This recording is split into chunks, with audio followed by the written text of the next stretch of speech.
Hey guys, welcome. How's everybody doing today? Hi. Hi. Wow, what an amazing turnout. This is awesome. Wow. Yeah. Very cool. Hello. Session.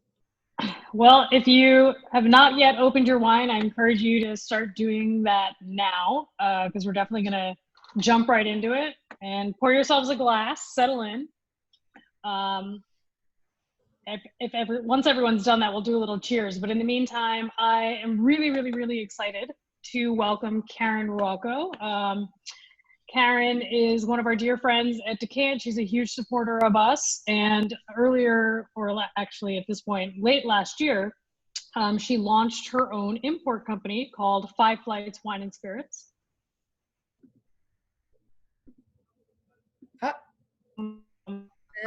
Are you there?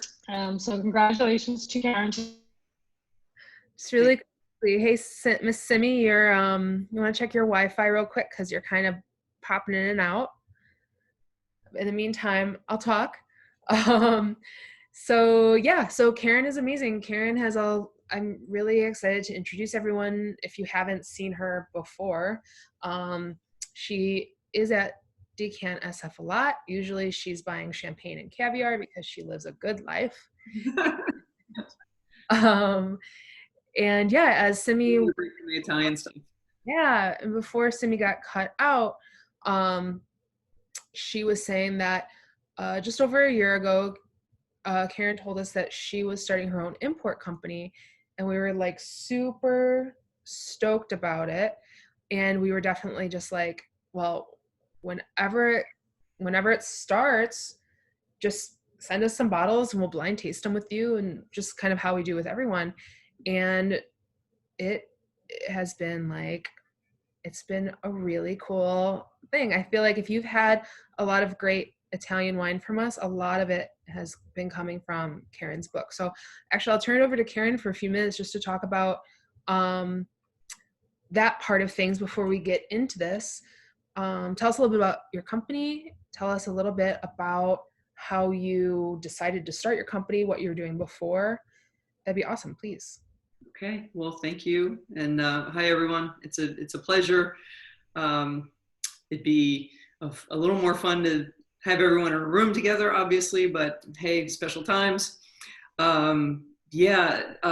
It seems almost quaint at this point to think that a couple of months ago, the biggest challenge I was facing as a new importer were the crazy tariffs that were going on. And now the whole wine world has kind of been turned upside down. But to get back to the origin story, yeah, I had a previous life as a project manager for a series of legal companies and tech companies and legal technology companies. And after I reached critical mass in that line of work, I took a sabbatical and I did a SOM program. I was living in New York at the time and did a 10-week SOM course, passed the Court of Master Sommeliers certified exam, became a certified sommelier, and had absolutely no idea what to do with that.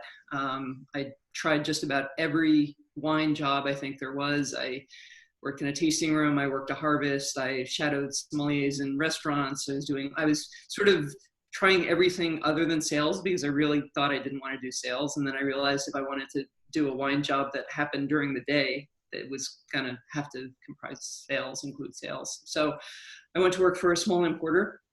And after 3 years of doing that, I said, you know what? I really love Italy and I really love Italian wines. And I think from my life, the sum of my life experience, that I could probably swing building my own book. And so I thought, oh, I'll keep it small.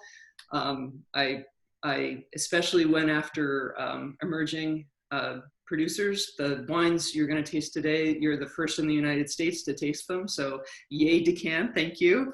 But really, no one else in the country has these wines yet. And yeah, they're super small producers, really high quality wines that are very typical of their regions, you know, working with the indigenous grapes, traditional winemaking methods. But well, we'll have one of my older producers today, as well as one of my younger producers. I have a lot of really young producers who are, you know, third, fourth, fifth generation from winemaking families. Maybe they tried something else before they decided to join the family business. But they're part of the new generation of Italian winemakers, and they're bringing a lot of really great new energy, fresh energy to the winemaking. So even though, we're dealing with grapes that have been around for centuries and winemaking techniques that have been around for centuries, these winemakers are bringing their very own voices to the conversation, and I'm really delighted to be representing them.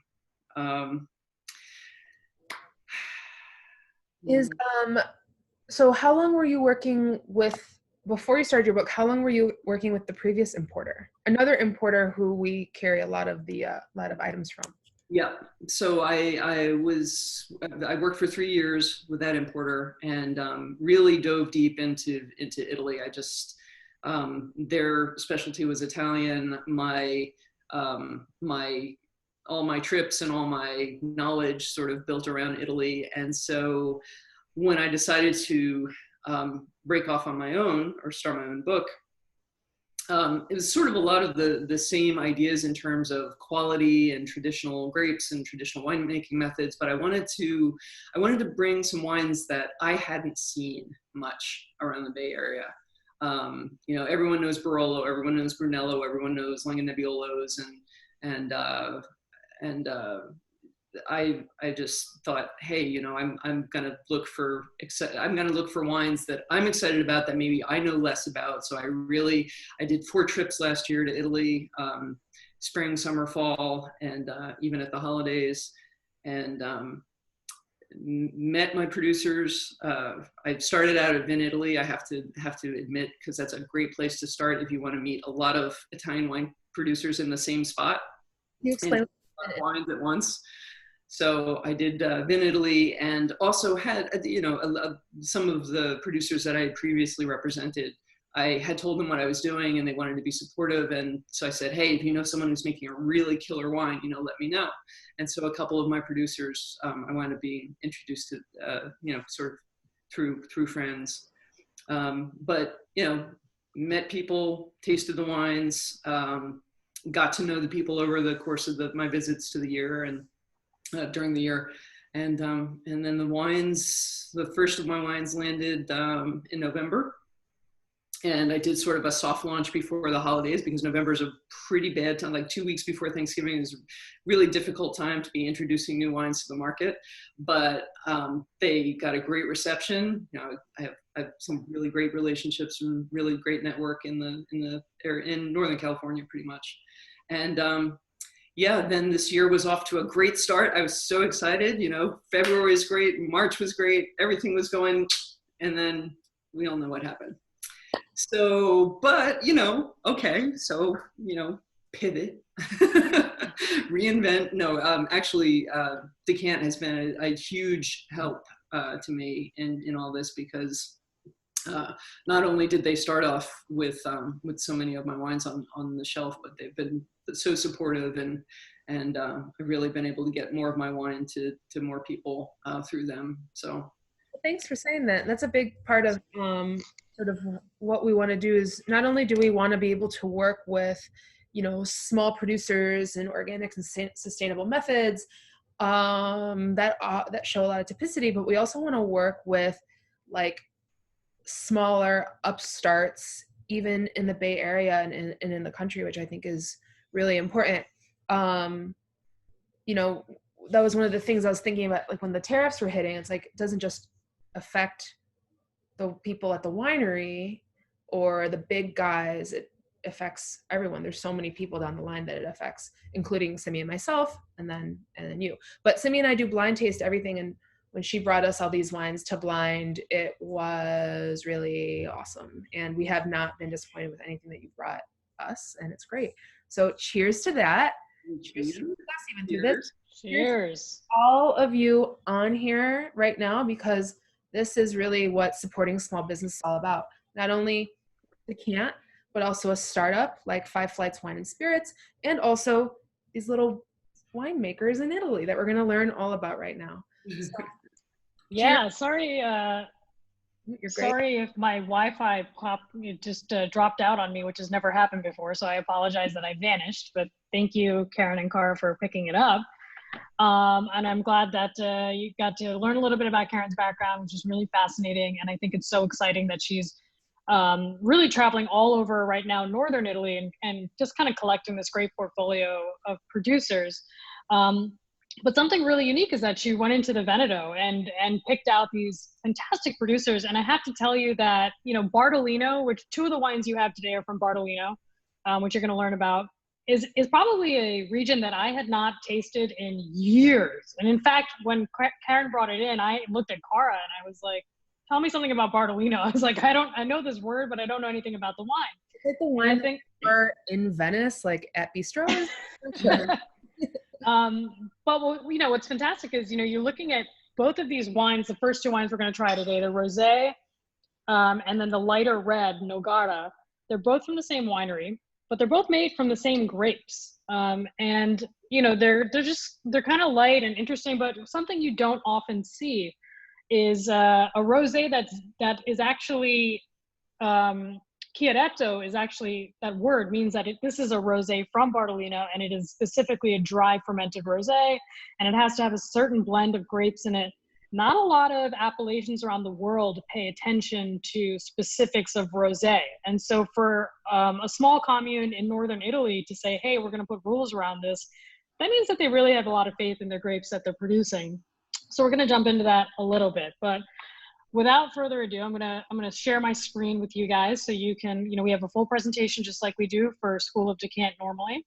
So I'm gonna jump into that. You can drink throughout it. You don't have to go wine by wine. You can jump around because this is sort of, if you want to open all three bottles, this is also a comparative tasting because the idea is 3 different grapes that are blends always in these 3 wines are the same, different maybe ratios of them, but each wine has the same 3 grapes, but they're made in 3 different styles. That is very specific to this region in Northern Italy in the Veneto. If you have any questions, feel free to unmute and just ask them. There's the chat function. I'm going to be keeping my eye on the chat function and things like that. Simi's going to be handling the PowerPoint, and then Karen's going to be answering questions and talking too. And Cara, just to tack onto Cara's remarks, the 2 wineries that we're dealing with today, they're 10 miles apart. So, all right, you need to actually let me share my screen. So yeah, as Karen was mentioning, the 2 wineries are very, very close together, but they're 2 very different representations. All 3 of these wines involve the same 3 grapes. So another fascinating thing is you're saying how the same 3 grapes can produce very, very different styles of wine. And it's going to include something that is very specific to this part of Italy, the Veneto, where they make a certain style of wine. But let's jump into it. Let's get drunk, guys. Awesome. All right. Can you guys see my screen? Yep. Okay. Awesome. All right. So the grapes that we're talking about today, Corvina, Rondinella, Molinara, all very fun grapes to say, in my opinion. But you rarely see one without the other 2. They're always pretty much blended together, and that's because they each bring something different to the table. But where are we? We're in the Veneto. So we're up on the very, very northeastern side of Italy. To the north, you have the Italian Alps. As you can see there, you have snow-capped mountains. To the southeast, you have the Adriatic Sea. And then if you'll notice, you have these little fingers of lakes coming all across the top at the bottom of the mountains. And where you see those 2 yellow stars, those are the 2 wineries that we are talking about today. So that's Casaretti and Corteforte. And so one of them, to the left over there is Casaretti, and to the right is Corteforte. Casaretti is right on the banks of Lake Garda, which is probably one of the largest destinations, you know, second probably only to Lake Como as far as visiting lakes in Northern Italy. But really important geographical feature here as it comes to winemaking. So, like I said, you have the Garda to the west, Adriatic to the south, Alps to the north. That cool mountain air can be quite cold, but because of the lake there, it's constantly bringing off humidity. So it makes really nice warm days that have enough humidity and really, really cool nights. predominant soils in this area, moranic soils and volcanic soils, obviously because of the mountains. But what's important there is that those are both really well draining soils. So you don't have a lot of water buildup, and the vines kind of have to fight for their water, which makes them a little bit stronger and hardier, and also produces grapes with a lot of complexity and concentration. And then you also have a lot of limestone and clay, and Karen is going to talk a little bit more about why all those things are important a little bit later, but just wanted to let you know those are the big geological features in this area. One thing that's really interesting, so Italy, you guys might be familiar that Italy has certain levels of appellation qualification. So DOC and DOCG are the two highest, DOC being just below DOCG. And it essentially means that there's a lot of rules in play about what you can produce, where you can produce it, how you can produce it. The Veneto has quite a lot of different villages and towns and communes that sit at that DOC level. And a lot of people criticize the Veneto as a region because they say that they allowed so many DOCs to join in that it kind of degrades the overall quality of the level of categorization. Too much overexpansion. A quarter of the wines in the Veneto do fall under the DOC umbrella. And a lot of those wineries focus on really high yields, which can really lead to not so great wine. You have high yields, typically that means you might be industrially farming. You're not concentrating on the health of your soils. You're really just trying to put out whatever you can. And primarily those categories fall into Pinot Grigio and Prosecco. Valpolicella and Bardolino, which are also in the Veneto, differentiate themselves in that these are two very small but very important regions within the Veneto that focus on lower yields and higher quality. So really, it's almost there really to counter exactly what the bulk Pinot Grigio and bulk Prosecco that comes out of the area does for the reputation of the DOC. Where are we? So we're just north of Verona. If you guys look back at that map, Verona is right over there. Milan is a little bit over to the west, and then you can see Venice as well over by the east. So this is definitely Veronese country. And the grapes that we were talking about, they are Veronese grapes, the Trifecta, in fact. Corvina Veronese is a specific clone, and that's its full name. It often is known as Corvina. But this is the star of the show. It really brings this very bright, cherry-scented, kind of fruity, aromatic, lovely aroma and flavor. It's got this nice, beautiful color to it. And if you look at the Casaretti Nogara, which is the second wine that we'll be talking about, you can see in your glass it's got this really light, beautiful, kind of candied cherry look to it. And that's, that is Corvina right there. You can see if it doesn't have a lot of manipulation, this is what it's going to give you. Important things about Corvina is that it's very resistant to cold winter weather, which can certainly occur in this area. You guys saw how close to the mountains we are, but also it's really suited to drying.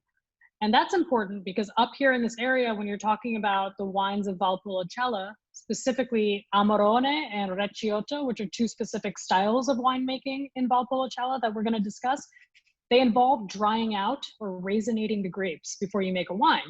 And these particular grapes are really good for that method of winemaking. Rondinella, so this is probably the second most prominent grape you see up in this area. It's always pretty much a blending grape. You're never, you might see it, really off, you might see it by itself once in a while. I haven't seen it. I'm sure it exists somewhere, but it wouldn't be considered like a great wine that you would want to seek. Rondinella is almost always blended in with other things. It has very high yields and it's very disease resistant. So that makes it fantastic also for drying out. And interestingly enough, it is an offspring genetically of Corvina Veronese. So, they're kind of meant for each other. It's really light, it's fruity, but if you make a wine on its own, it's going to be always missing something. It's not going to have the acidity and the structure and the fruit and the tannin. It's going to need something else to complement and create a complete wine. Finally, we have Molinara, which is always kind of be the least important of these three grapes, but nonetheless it is important because it will go into most blends to some degree, usually less than 10%.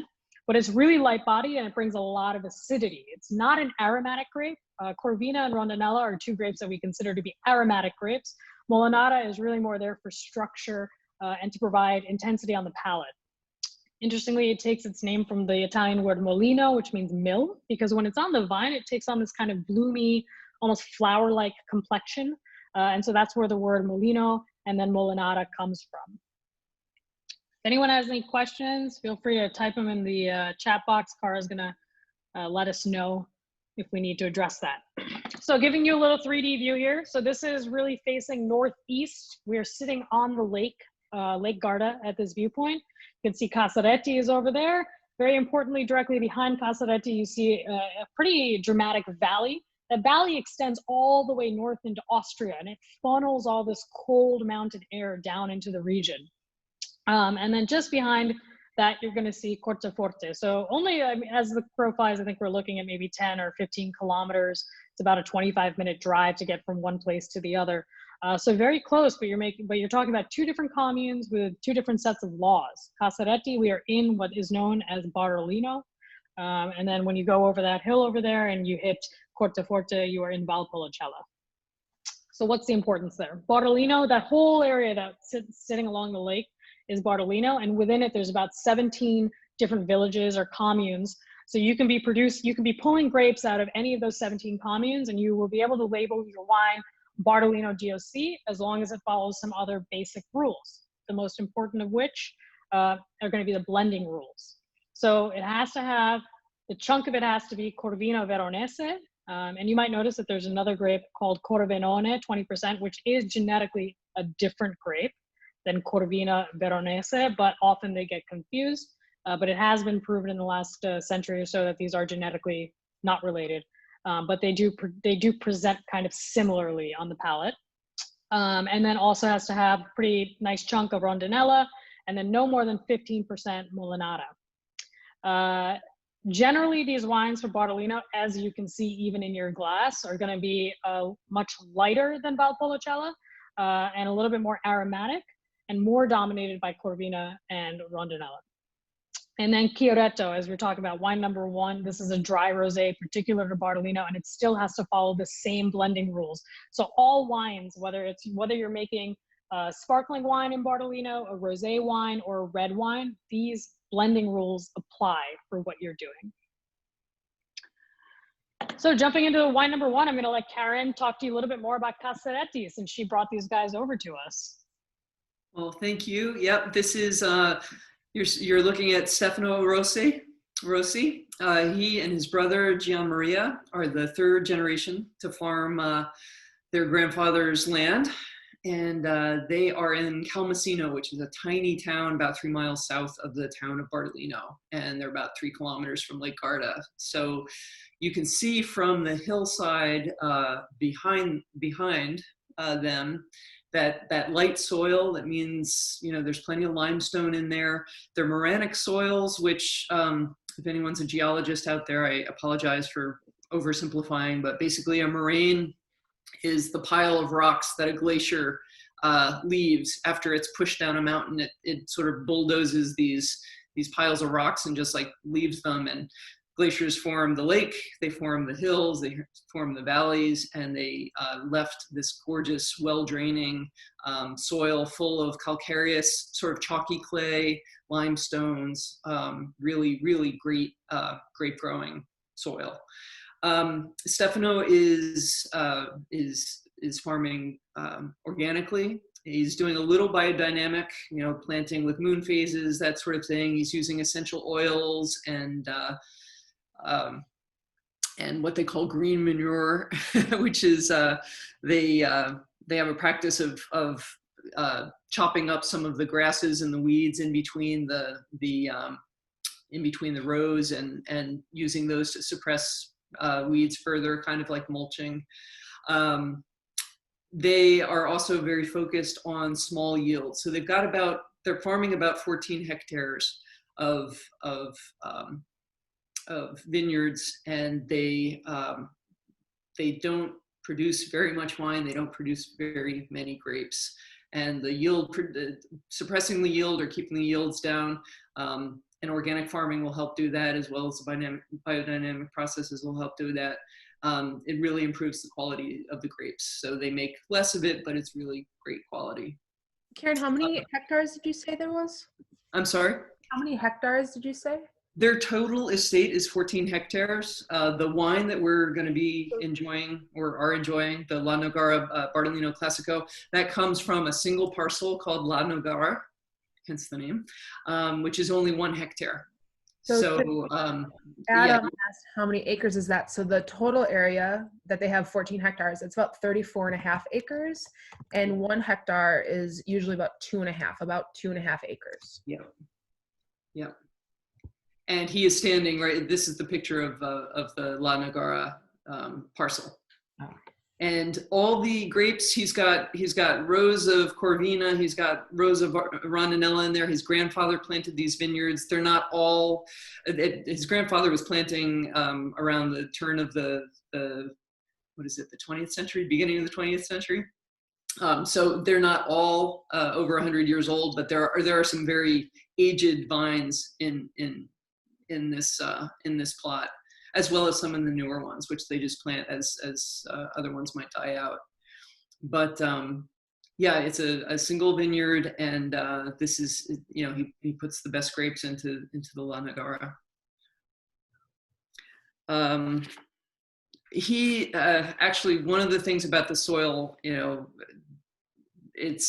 everyone knows from Burgundy that limestone makes, great Chardonnay, makes great Burgundy. It's a big part of the Burgundy mystique. But Stefano likes to say that he thinks the soil imparts this special salty exuberance to the fruit, which really differentiates it from Valpolicella. He credits the soil with everything. I've been noticing, well, especially if you guys haven't tasted Valpolicella yet, but you have it open, it's a good time to kind of like compare them when we're talking about this. The sort of characteristic of this red wine, I do see that sort of saltiness, and so we're a little bit on a flatter area, a little bit more like limestone, chalky soils, and the palate is like so light for this red wine, and like dried tea, sort of like bergamot, orange peel. It's really, really interesting. It's very like, even though it has a lot of like fruit in the core, it's still so light on its feet. It's very, very cool. One of the things I love about both these wines is they're relatively low alcohol. I think they clock in around 12 or 12.5%. And so they're very easy drinking, and they're so food friendly. Like, I haven't run into anything yet that either of these wines don't go with. So it's sort of a no-brainer when it's time to pair it with anything. Let's jump into the rosé. I have the slide up. So as everyone's tasting, guys, I encourage those of you who have more than one wine open to really pay attention on the palate. How do you measure the acidity? How do you interpret the fruits and the rose petals or the flower notes?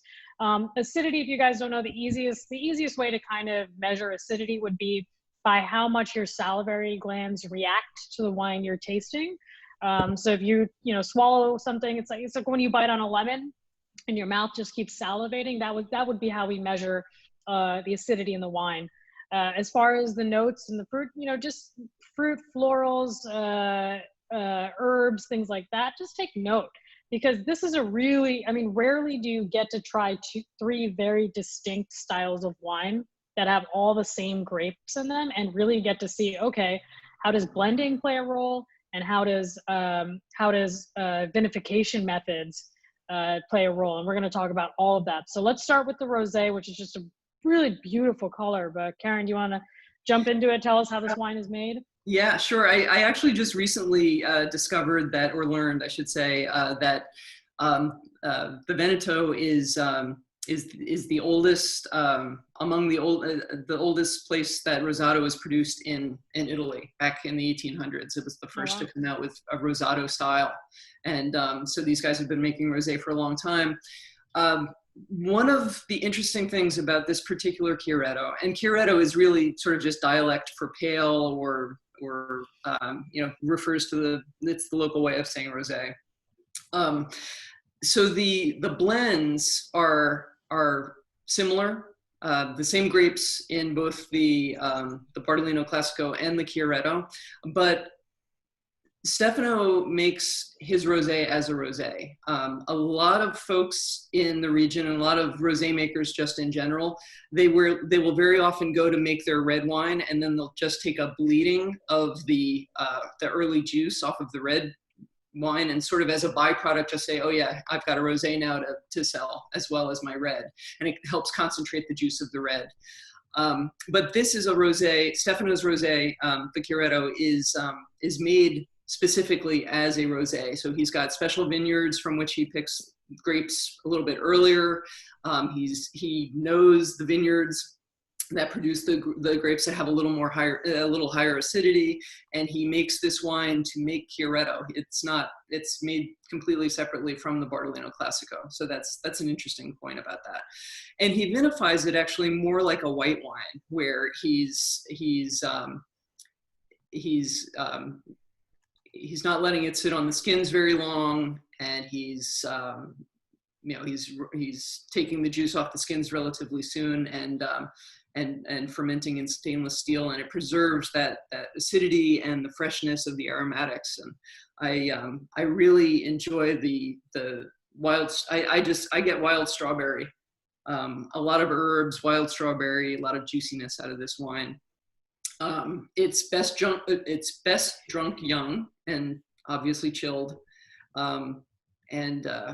Yeah, it's just a really tasty pink, I think. This is my rosé all day rosé. Even if I weren't importing it, I would still want to drink it all day. Yeah, it's got this really kind of like addictive acidity, and it smells like it's going to be really tart and really kind of like lean fruits. And then on the palate, it gives you quite a bit of richness, and then finishes with that bright pop of acidity. I agree, there's a ton of wild strawberry and kind of crushed herbs and a little bit of saltiness to this wine.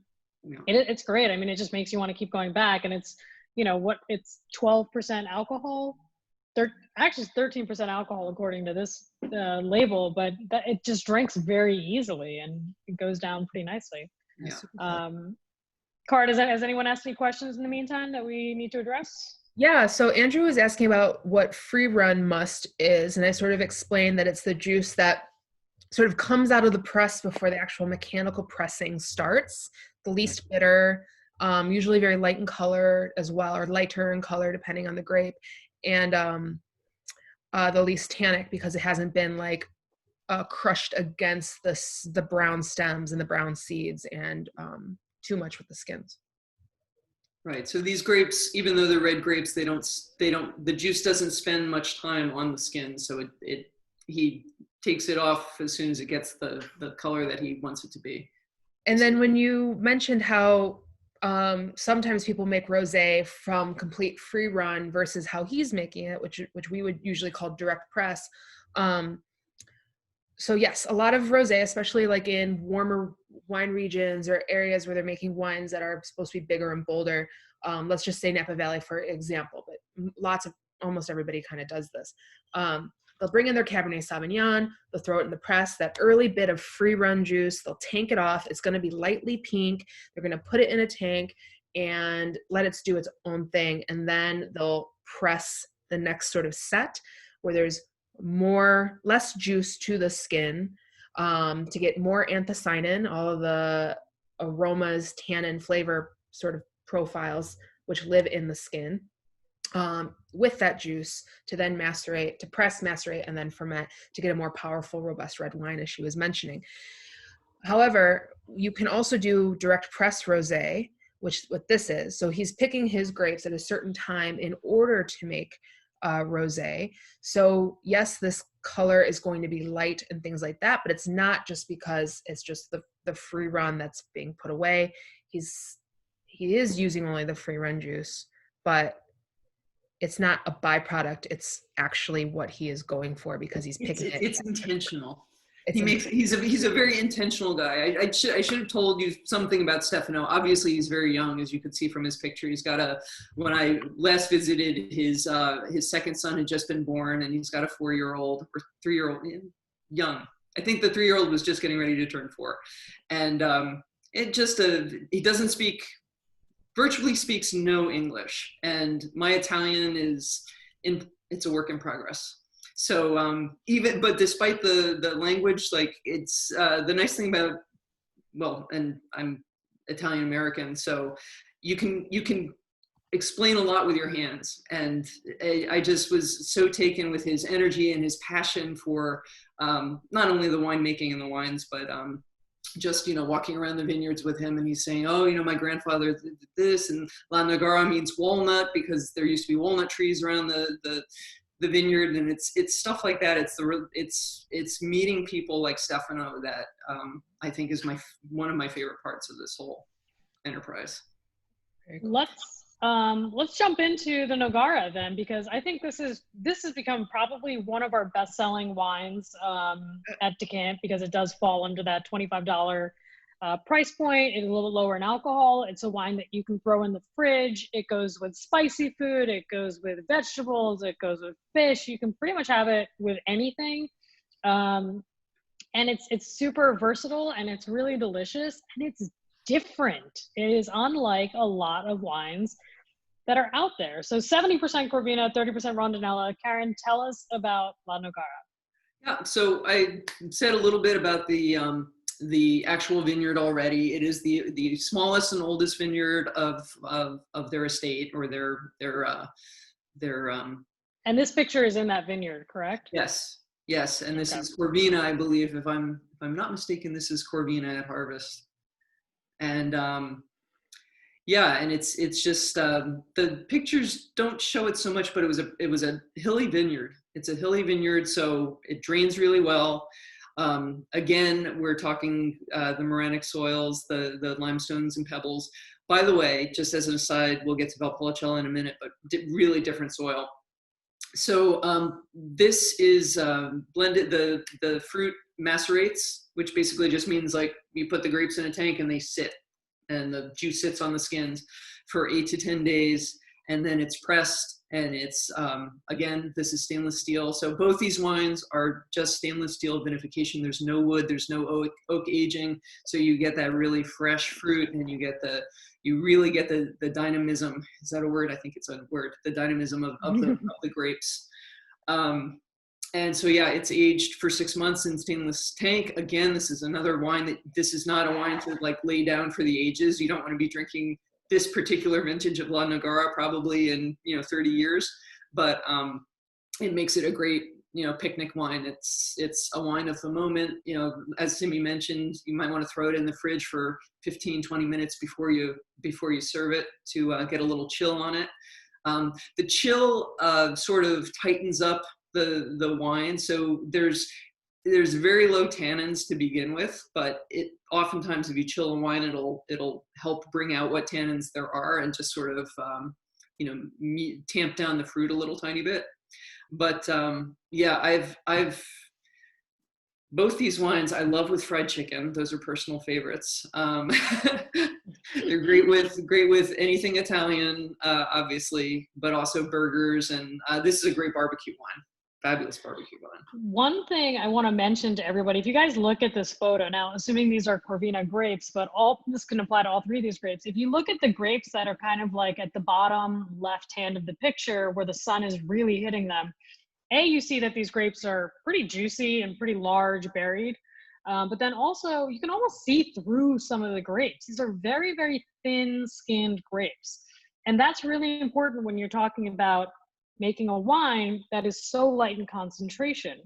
If I can draw a parallel for you, one thing when I was, it's been years since I've like kind of deep dived into the satellite appellations of the Veneto. Bardolino is definitely one of the satellite appellations. You don't often come across it, as I mentioned before, but as I was reviewing all the laws, I noticed that there's a category for Bardolino Novello. And I mentioned this to Cara yesterday because I thought it was really interesting. Bardolino Novello is the same style of winemaking as Beaujolais Nouveau, where you do it has to be bottled by December of the same year it was harvested. So you're talking about a very short amount of time in cellar after it's been harvested. And it goes through, and by law in this particular appellation, it would have to go through a certain amount of carbonic fermentation, which would produce a really light, kind of even more aromatic and lighter style of wine than this. But the fact that they have that style of winemaking written into law in Bardolino really tells you that these grapes are kind of light, aromatic, and it would take a lot to get power out of them. And by power, I mean it would take a lot to get concentration and alcohol and tannin and structure. It would take a lot to get a wine like this, which is the Valpolicella that we're going to jump into next. So you're kind of looking at Corvina and Rondinella in their most natural state. Not a lot of manipulation, pretty just straight up.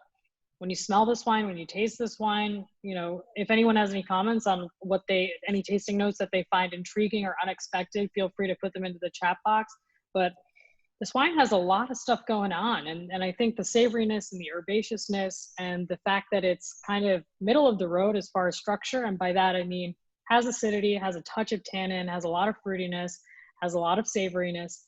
It can go with a lot of things like fried chicken or I mean, I would put this even if you had salmon. A lot of times we pair Pinot Noir with salmon. I think this wine would go really nicely with salmon to complement those fatty acids in the fish. Yeah, less alcohol.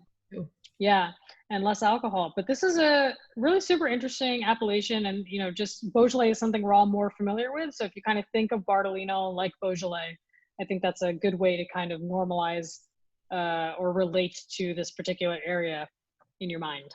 It's also just one more quick note. It's a great antipasta wine, with charcuterie or sausages or onions, olives, chips, you know, salty little snacks, cured meats and stuff like that. Soft cheeses. It goes really. It's a good way to open a dinner too, and the lower alcohol helps too. All right, and this is the Nogara vineyard. The view from La Nogara. Look at that rock. Look at that rock. Look at those vines. And you can see how naturally these guys are farming, because you see all those weeds down there. If this were an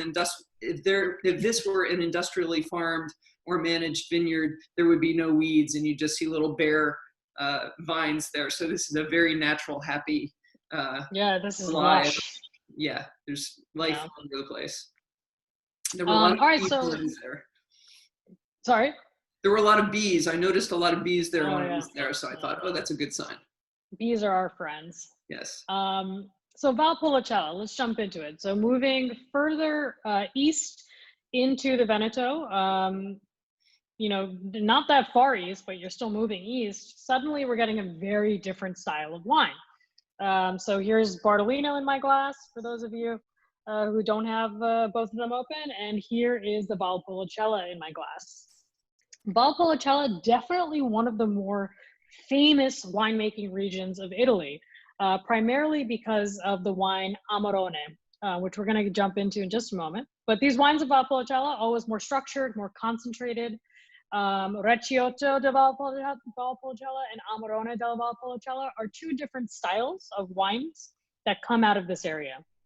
And both of these wines are made in what we call an appassimento style. So that means that the grapes are actually dehydrated or raisinated to concentrate all the sugars, and then they're sent for fermentation. So what you end up with is a really rich, sometimes if it's a Recioto style, sometimes sweet wine, but they're concentrated, they're high alcohol, they're powerful wines that you would want to have with a steak or ribeye or red meat of some sort, or a bolognese, or a really strong cheese.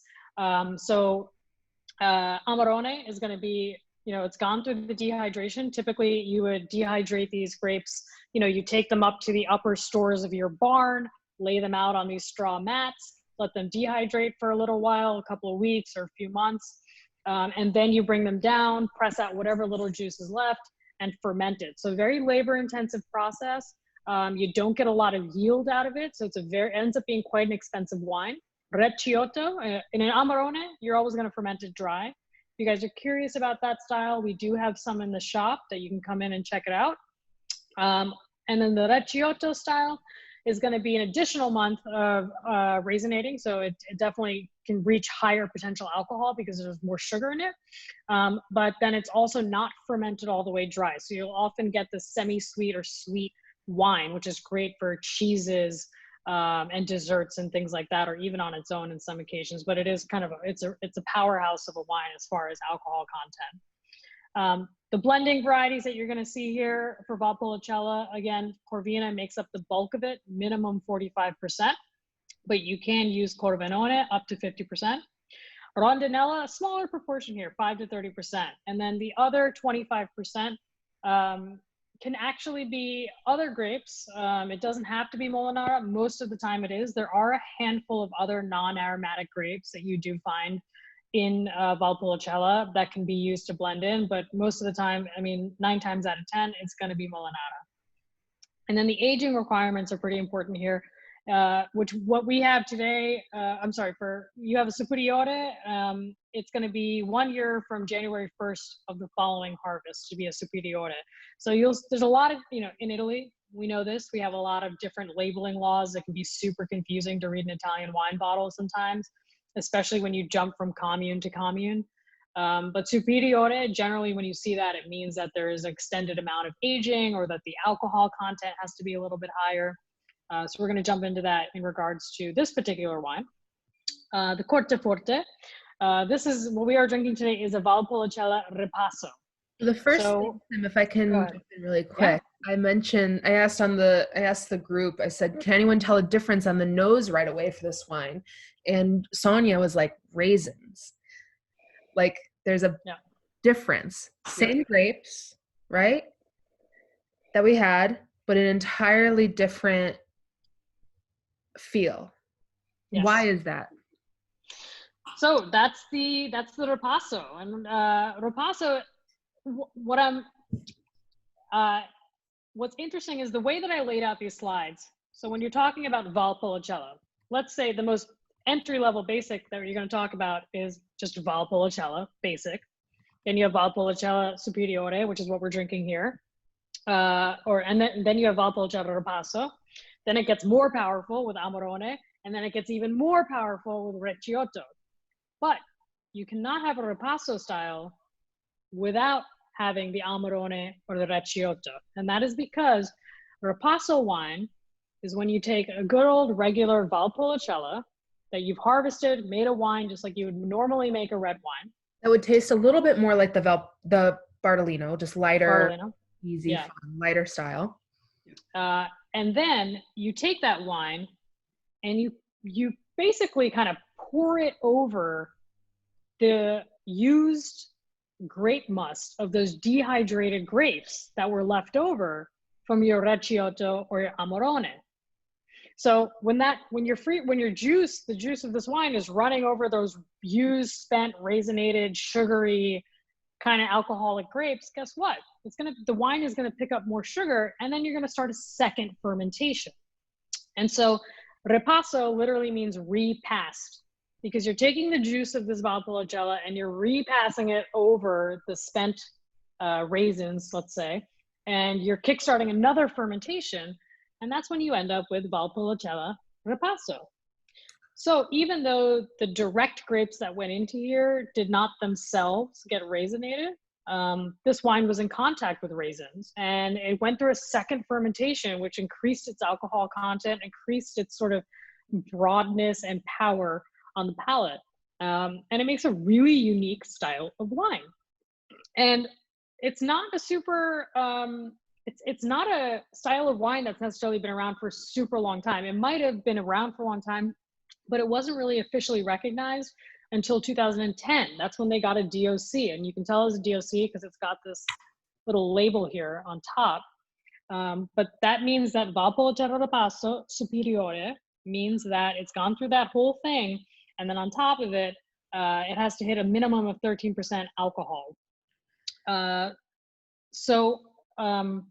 It has to be aged the second year following the harvest. So what we're talking about here, 2017 was released in 2019. And also there are laws about the volume that can be produced. So you can't just like keep continuously You can't, Ripasso styles sell for a little bit more money because it's more labor intensive. But as a winemaker, you can't really cheat the system and say, oh, well, I'm just going to reuse these raisins a dozen times and create as much Ripasso as I want, because there are laws dictating that the volume of Ripasso cannot be more than double of the volume of your Recioto or Amarone. And it's a really smart rule, because it's then kind of dictating, well, how much of this wine that has this particular flavor can you create? Sort of like a bureaucracy for regulating quality standards. Exactly. Because if you have a DOC or a DOCG, it's really like a stamp of quality guarantee. This represents not only this winery, but it represents this region. One DOC or DOCG represents all DOCs and DOCGs in that sense.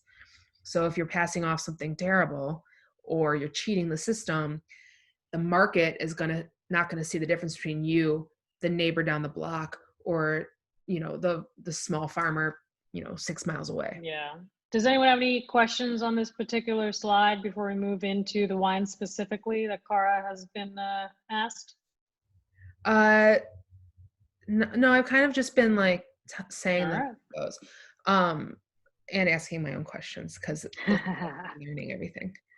Corteforte, so pretty cool little winery that obviously neither Cara nor myself was aware of before we tasted it. I will tell you that this wine came in a little bit after the remainder of Karen's wines last year. So this wine was brand new to us. And Karen, just before quarantine started, she dropped off a sample to us. She said, oh, try it at some point. And as you guys know, we taste everything blind. Cara and I actually tasted this wine a few weeks ago. We tasted it blind, and we tasted it after tasting, I would say probably like at least 30 wines that day. We finished with this, and we were both, even though our palates were super fatigued, we were pretty impressed and kind of blown away at how this was distinctly, we could tell this is from Northern Italy. It's definitely a wine that has typicity. We were debating whether it was, I think Cara nailed it on the head, and she said, I think that this is Valpolicella. I was like, oh, I think this might be Piedmont of some sort. But the fact was, like, this is a very classic representation of Valpolicella Ripasso. And it's definitely a wine that if you guys are trying to learn something, like, absorb what this is, because it kind of hits the nail on the head. But Karen, why don't you tell us a little bit more about Corteforte? Well, Corteforte was actually a really happy discovery. I did not set out looking for Valpolicella. I mean, you guys have done an absolute great job of giving the background and talking about the sort of the history of the region. It wasn't what I was thinking of at all. And I happened to taste these wines, and I thought, wow, these are really elegant examples of wines that can either, it is a big DOC. It has historically been plagued by, higher volumes and lesser quality. And Amarone is just huge and not generally the style of wine that I like to drink. But both the Valpolicella and the Amarone that I tasted from Corteforte, I'm like, wow, these are really elegant, beautiful food wines. And I want to know more about it. So I tasted the wines at Vin Italy, and then I went to meet Carlo Maria Cerruti, who is I think he's probably my oldest winemaker. He's been managing and farming at this estate for over 30 years. So Corteforte basically means medieval courtyard. You're looking at the last tower standing. In the 15th century, it was a fortress that defended the commune of Fumane. And there's one tower left, and the winery's cellars are in the bottom of the tower, and then the drying rooms where they make where they dry some of the grapes for the appassimento process that takes place in the upper floors of this tower. So this is a tiny estate. It's 3 hectares. And he does really small productions of the Valpolicella Ripasso, the Amarone, and the Recioto, which I just ordered, and I'm very excited. They're almost on a boat. I think they're actually on the boat now. But just, beautiful dessert wines. the Amarone, very elegant, and the Valpolicella, which a lot of you are tasting right now. You know, just great food wine. So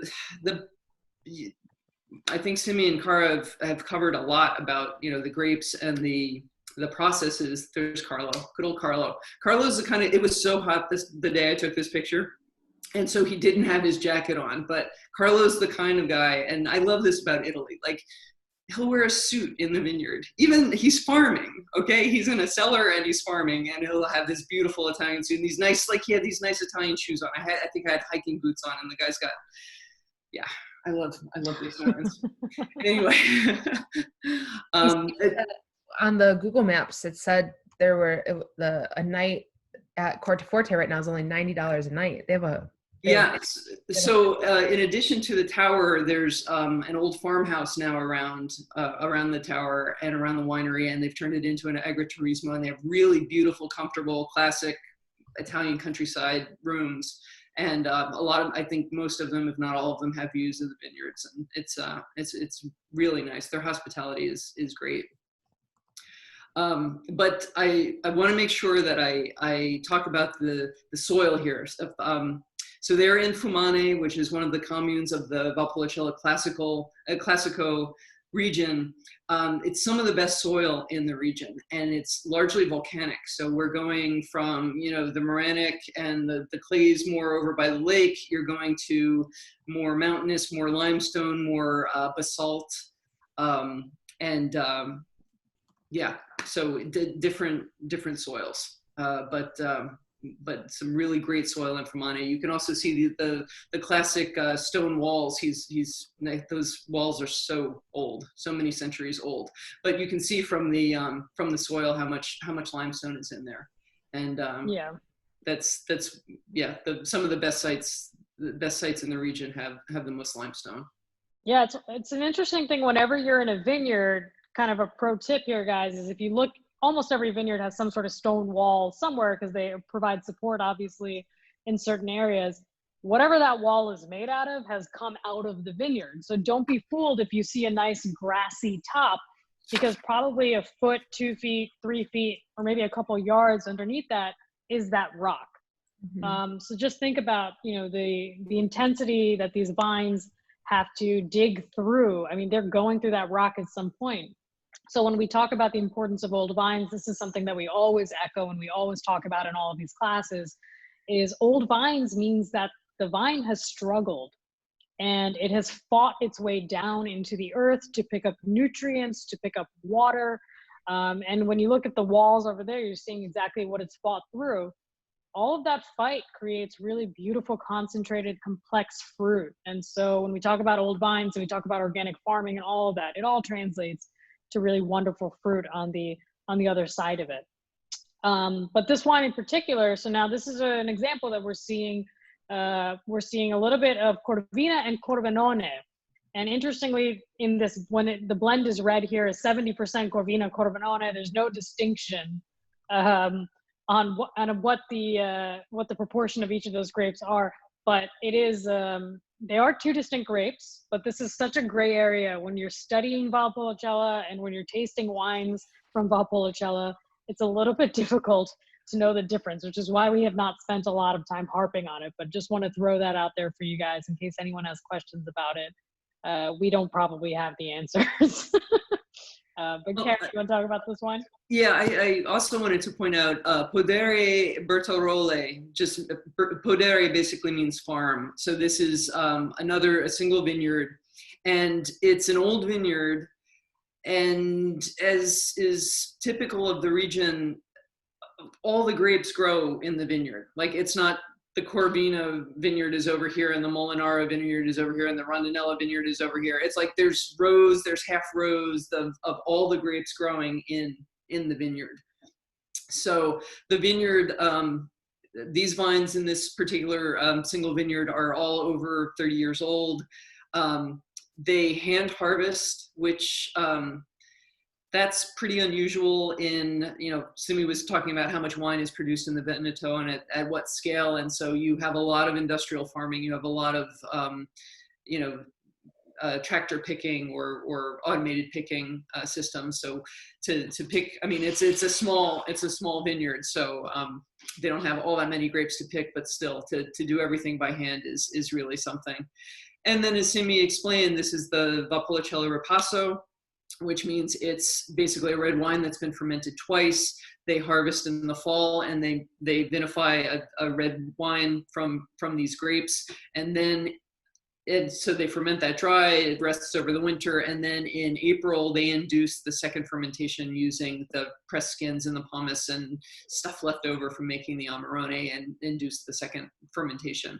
So it's Ripasso because it's been through the Ripasso process. It's Classico because it's from Fumane, which is one of the 5 municipalities in the Classico region, and Superiore because it does have, I think, the additional point of alcohol and the additional aging. So it's more intense, as Simi was explaining. It's more intense than your typical Valpolicella. It's got that richness. It's got that raisiny quality. A lot of people would characterize this as a baby Amarone. So yes. It's a really nice wine to know about if you love Amarones but you don't like the price tags. I think you can drink pretty close to Amarone style wine with this bottle, and at nowhere near the price point.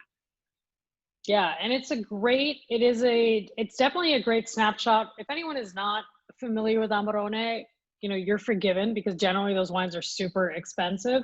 The one that we have at the shop, I think it retails around, I want to say around $50, maybe a little bit less. But this has a lot of the qualities that you would get out of an Amarone, just a little bit more muted.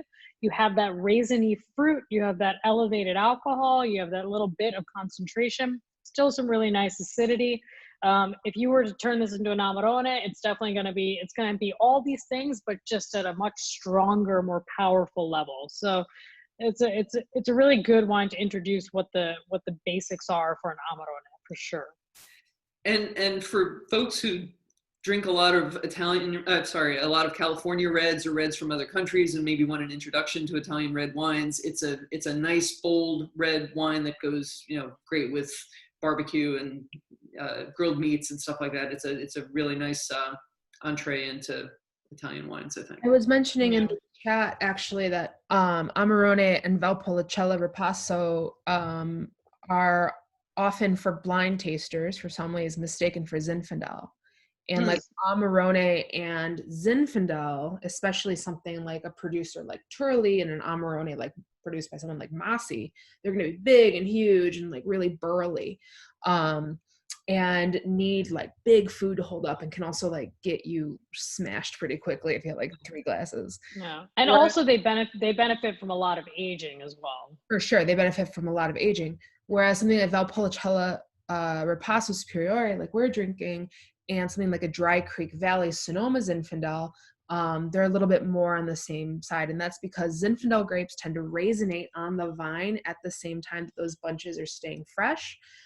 So when that's fermented, you're getting kind of that same characteristic of raisinated grapes with fresh grapes together, which is a very broad look at it, but that's sort of why I can recommend both, and they're often mistaken in blind tastings. And then Sonia has a questions of, do you ever see 100% Corvina? My answer to that would be you might, but it would not have a DOC or DOCG label on it. Right. It would probably have what you would see as an IGT, which is sort of like it might just say like on the label like Corvina, and like the overall like just region of the Veneto, as opposed to having like the name of a commune or the name of a style on it. Yeah. I personally have never seen it. I've never seen a plain Rondinella, and I've never seen a plain Corvina. Not to say it doesn't exist at all, but and there is some Corvina made here in California. Yeah, it's grown here in California in very small parts, especially from when like the Swiss Italian colonists came over, a century ago or something like that. Especially up in Sonoma and Mendocino, and a little bit in like Lodi, and actually down in like Southern California. But again, yes, you might see that as a 100% variety wine, but it's pretty rare. Yeah. Yeah. So Go ahead, Karen. I know we're getting close to time, so I just want to say a couple things about the vineyard and the training system, and then maybe open it up for questions. Is that cool? Yeah, I want everyone, while Karen is talking, take a good hard look at this photo, because there's a specific style of vine training going on here that you might not see. One thing you notice in a few of these pictures is how thin and high the vine roots are, the stalk of the vine. But I'll let Karen talk about this particular vineyard which we're looking at. Yeah, so this is the PODERE Bertarole vineyard. It's got southwestern exposure, which is really ideal in this area. A lot of areas you want as much sun as possible. This you get the warm afternoon sun, but you get a little less in the morning. But it's ideally exposed. It's a nice elevation, about 300 meters, between 150 and 300 meters above sea levels. Again, it's got that basalt, the volcanic soil. It's very well draining, and it's got they call it pergola Veronese. So it's a pergola training system. If you look closely, it's a system of I mean, what do you call them? They create a pergola. Yeah, I mean, yeah, they create it's a set of stakes and poles, and the grapes kind of hang down on them, and it is it's ideal for this region. It's actually a vine training system from the ancient Romans did, and it's great for this region because it can be up to, and I was surprised to learn this, it can be up to 68 degrees cooler to have for your grapes to be trained like this versus the Goyot system, that the French system that a lot of people use in the region. So some of the best sites, you'll see this old system being used, and it prevents over ripening. It aerates the grapes, keeps them dry, obviously.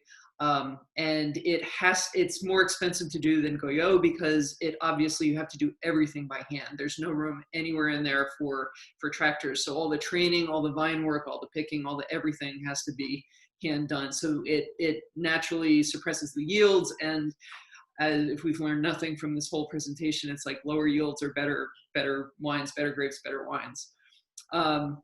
So yeah, the scaffolds of wines. That's yeah. the Veronese. And just for anyone who's not familiar, every vineyard manager or every farmer has to make a decision about how they're going to train their vines. The pergola is probably one of the least common styles. And when we talk about pergola training, you're always talking about, okay, vines going up high and then creating literally what is like a rooftop of vines. Pergola Veronese is a particular style where that pergola is literally almost parallel with the floor. So it always operates at a 90-degree angle, meaning that the stalk of the vine goes up and then the vines cut out that way. And so the vines will hang beneath the leaves, beneath the plants, so that they have really adequate protection from the sun. And this is particularly important around Verona because Corvina, Rondinella, and Molinara are all grapes that are really susceptible to sunburn. And Corvina in particular, which is the most important of these, is also a late ripening grape. So you have these two things that don't seem to make sense. Wait, it sunburns really easily, but it ripens really late. How do we fix that problem? Guess what? You're going to make sure that when that plant starts to fruit, it's always fruiting and always developing in what is pretty much the shade. So it's really not going to hit that much sunburn, and it's going to allow the grapes to go through their nice long growing season so they can mature the way they need to without raisinating on the vine. Yep. Yeah. Yeah. So just in sum, yeah, the grapes that are trained this way, it keeps them from getting sunburned. It keeps them from getting too hot. It keeps them from ripening too quickly. It allows them to develop better flavors and better colors, and it's just optimal for the type of wine. And that's Corteforte from the vineyard, from the top of the vineyard. It's a lot of these pictures, it's hard to see how much on a hill the vineyards actually are. there's tons and tons of vineyards that are just on flatlands, and like most vineyards, the stuff that's on the flat is not as good. So the southwest, when I was looking at this vineyard, it's like, wow, they're on a hill, they're southwest facing, they've got this great soil, they have, you know, super small yields. It was like everything I loved about a winemaker and wine. So even though I didn't necessarily go out specifically looking for these particular types of wines, I was really, really happy that I found them. Yeah. I'm seeing a lot of activity on the chat, I think. So Cara, do you want to fill us in on what's happening, or people have questions? Sorry, I got really into it. Andrew was asking about volcanic soils versus more marine soils. And I was just trying to find a good way to say it, but I was talking about how volcanic soils are very porous, meaning that they're super well draining. So vines on volcanic soils tend to have to really, really dig deep to get any water, because all that water gets out of that like top layer of bedrock really quickly. And they're also a little bit softer. Yeah, and they're softer, so the vines can actually pop through them. They're really lightweight.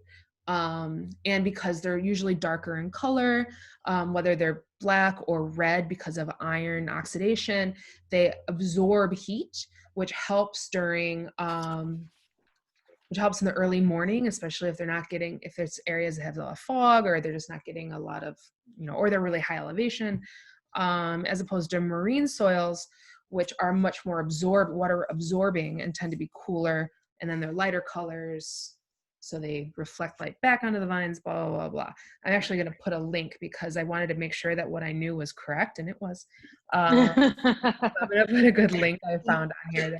Just to add about that particular vineyard, is the basaltic soils are reddish, and then there's also a lot of limestone in there. So you get light soil, you get dark soil, but it's all very well draining, and lots of minerals. I should say also there's a lot of iron.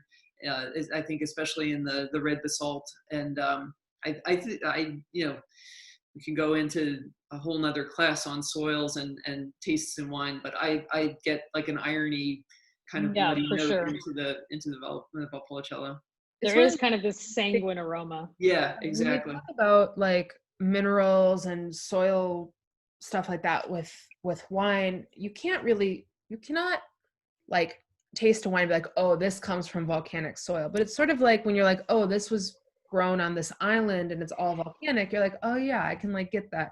It's a strange thing. You can't really taste, like the vines don't pull up the flavor of minerality, but sometimes for myself, minerality sort of fills in the gaps where there's like a lack of fruit, where you can taste other things. It's sort of this big non-fruit component. And sometimes if you know, I always bring this back to blind tasting because that's a lot of what we do. If you know your theory really well, you should know that a wine should taste like this because of the soils that it's on. And a Corvina from clay is probably not going to have the same sort of very like intricate flavor profiles, because clay is a much more fertile sort of soil type. It can hold more nutrients, it can hold more water. The vines might not have to struggle so much or whatever. So it's really kind of like, it's really kind of interesting. The vines are planted in regions because of the soils that are there, or that have grown up because of the soils that are there. And that's what a sense of place means. And that's why if you take something like a Pinot Noir that's grown in Burgundy on mostly limestone and some clay, versus one that is in Alsace that's on granite, which is totally metamorphic rock, you're going to have a very different sort of flavor profile. Partially why. Yeah. Everything I say is 95% true. Yeah. I just brought it back to this photo just to remind you guys of where we are, the journey that we've taken just from one commune to another. But if anyone has any questions that they want to ask out loud or share any thoughts on these wines, let's not forget that this is Karen's first year importing wine. So I'm sure she's looking for feedback as well on what you guys think of these wines, where you see yourselves using them, what surprised you. We'd love to hear your thoughts. So if you guys want to unmute yourselves and do that, you're welcome to do it. If you want to type it in the chat box, Carol will read it out to us. Whatever you guys are feeling, please share it with us. But Casaretti, Corteforte. some fun stuff we tried. Can I also just say one more note about both these wineries? Another thing that I love about the Italians is it's never about them. It's never about the winemaking. It's all about the grape. It's all about the soil. It's all about the region. It's all about the tradition. If you ask them, they're just, the farmers kind of bringing in the grapes and putting them in the tank and letting them do their thing. So it's another thing I love. It's kind of egoless winemaking, and you really get the essence of the grape in the place. So thanks. Oh, I love that. Oh, it's important. It's a good note. Has anyone been to the Veneto, Venice, or any of the areas out there? Verona. Lake Garda. Wait, Venice is in Veneto, right? Yeah. Yes. Okay. I thought you were correcting me. And I should say, if people are looking for a first place to visit in Italy, if you haven't been, and it's a really convenient way to see a good chunk of Italy. You fly into Milan, or you can fly into Verona as well. But Venice is there, Milan is there. You've got the lakes, you've got some good wine regions. There's agriturismos everywhere. Franciacorta is there, Prosecco is there, if that's your thing too. You can see a lot. You can cover a lot of ground in a very relatively small distance there. Wow. And the food. I would just say skip Venice and go straight to Lago di Garda. It's so amazing, and there's way fewer tourists, and it's beautiful, and there's so much good wine. And the people really are so friendly, and the food is so friendly. I mean, they're just. I wonder how social distancing is going over there, because Italians just you meet them once and you're family, and there's hugs and kisses, and so it must. I don't know what it's like right now. I haven't been yet, so. Sonia was asking about UNESCO World Heritage Site and the Veneto, and I do think that some of the Veneto is a UNESCO site. Do you remember in your travels there? It sounds right, but I can't swear to it. I think so. I mean, there's so many. Down in Tuscany and Chianti and all that. I want to say maybe Valdobbiadene and up there, but I don't know. Off the top of my head, I do not know. I would assume Verona has some sort of qualification, but I don't know off the top of my head. I clicked the link that the internet gave me about it, but it went to a place in Africa instead of the Veneto one that it was. So yes, I would have to ask the Googles about that one. Yeah. Summerinitaly.com seems to have some information about this. The city of Verona. Does anyone else have anything that they want to ask before we wrap this guy up? Any other questions? I just wanted to say that this is actually the second Zoom tasting I've done this week, and it stood out in all regards. This was just fantastic. I couldn't. Thank you. Just this beautiful mix of history and technicality, and also just really bringing the feeling into the wines that you presented. So thank you to all of you. Thank you, Andrew. We appreciate that. You guys like the wines? I know these aren't Oh, so much. Good. Seneca. Excellent. Yeah. Awesome. Well, yeah, I mean, I don't drink Valpolicella or Amarone very often. And I think in the past I've been turned off by just the alcoholic note that it can have, but this has been this wine is great, and you can I could drink this with any number of things. I think one thing we did not touch on that's really important to note is that the same way in Barolo or Brunello that we talk about traditional producers and modern producers, you do need to take that fistful of salt with you into Amarone, and by that I mean traditional producers are always going to be people who use a little bit less oak and go for less extraction, less alcohol, less new oak. Less new oak. Yep. And so like Amarone, for instance, one of the most famous producers of Amarone is Dal Forno, which is located just a little bit further east from where we are today. And they, their big thing is they use very small barrels and those barrels give a lot of influence. And so those wines are super tannic, super powerful, sometimes very alcoholic, but like you can't eat it with anything but a steak. And frankly, you should wait for that wine to age for 20 years before you really want to enjoy it. Whereas someone like Corteforte that we are enjoying today, I have a hunch that they're using neutral, larger barrels. Yes, Karen's shaking her head. And that really is more emphasizing the grapes. And if you're emphasizing the grapes, that means you're probably really focused on your farming and you're focused on the end experience now. You don't want the consumer to have to wait 20 years to drink your wine, and therefore you're not charging quite as much for it. So, you know, not to say that there's anything worse about, you know, Dal Forno in 20 years is a freaking phenomenal wine. But right now, this wine at this price, I think is outstanding. And I'm really happy that you brought it to us, Karen. Thank you. Yeah, thank you. Thank you. And I'm really glad you're bringing it to other people. I mean, I'm just so excited to share this with so many people. Thank you, everybody. I would also like to show you before we leave how Simi gave me my wine today to drink from.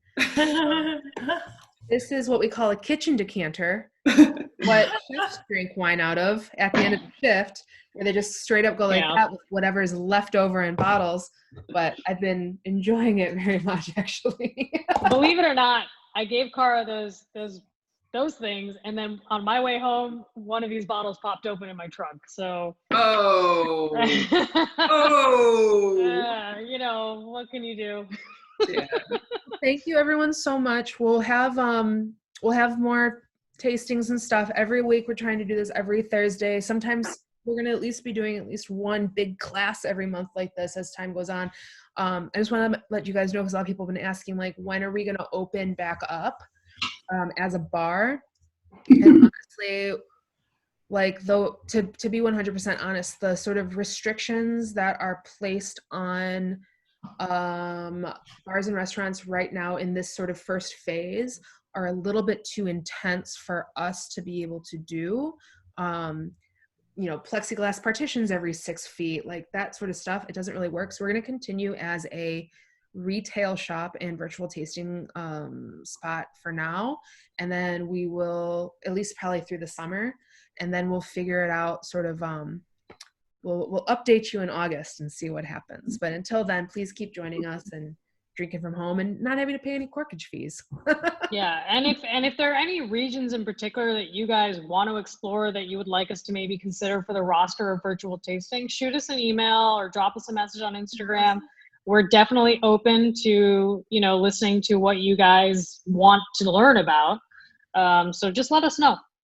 And as you know, we work with people like Karen. So like we have access to everything, really. So if there's anything that you're even looking for that you want, even if you just want one bottle, let us know and we'll find something for you. Thanks so much. All right.